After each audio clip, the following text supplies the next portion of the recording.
Life can change in an instant. 16-year-old Joseph knew this all too well. One argument, one misunderstanding, and he found himself on the streets of Nairobi. The bustling city, once familiar and comforting, now felt cold and vast. The aroma of spices from street vendors, usually enticing, now stung his nostrils, a reminder that he hadn't eaten all day. The first night was the hardest. The cacophony of the city that never sleeps was relentless. Car horns, distant music, and the murmur of countless conversations. Joseph huddled beneath a flimsy plastic sheet, seeking solace from the biting wind. He longed for the comfort of his small bed, his mother's voice, the familiar smells of home. But those were gone now, replaced by a gnawing emptiness in his stomach and a fear that clawed at his throat. Days blurred into nights. Hunger became a constant companion. Joseph spent his days wandering the crowded streets, scavenging for scraps of food discarded in overflowing bins. The shame burned like acid in his gut, but survival was a powerful motivator. Each sunrise brought a fresh wave of despair, yet something inside Joseph refused to give up. He clung to the memory of his grandmother's words, "Hope whispers even in the darkest storms." One day, while rummaging through a bin near a bustling market, a gruff voice startled him. "Hey, what do you think you're doing?"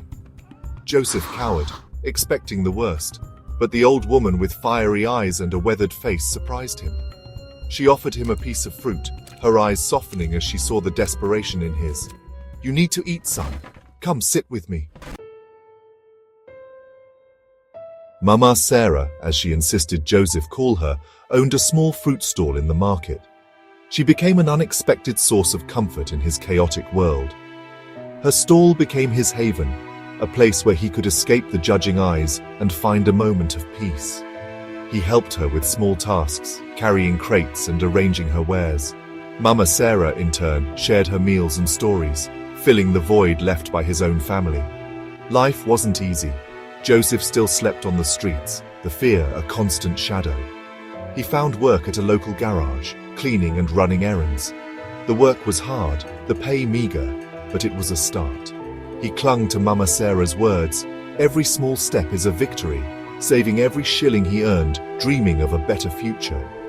He even started attending a free evening class, learning carpentry skills under the dim glow of a kerosene lamp. There were moments when the weight of his situation threatened to crush him. Days when the rain soaked through his meager belongings, leaving him shivering and alone. Nights when the city noises morphed into whispers of doubt and despair. But then he would remember Mama Sarah's unwavering belief in him, the warmth in her eyes, the encouragement in her voice, and he would pick himself up, dust himself off, and keep going. One evening, while walking back from the carpentry class, Joseph came across a group of children huddled around a flickering candle, their faces etched with the same fear he knew too well. They were street children, just like him, abandoned and forgotten. Something stirred within him, a deep desire to help.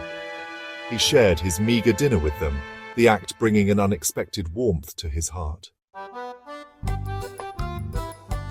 The encounter with the street children ignited a spark in Joseph. He couldn't erase their pain, but maybe, just maybe, he could offer them a glimmer of hope. He started small, gathering discarded books and teaching the children basic literacy skills under a flickering street lamp. It wasn't much, but for those children it was a lifeline, a chance to escape the cycle of poverty and despair.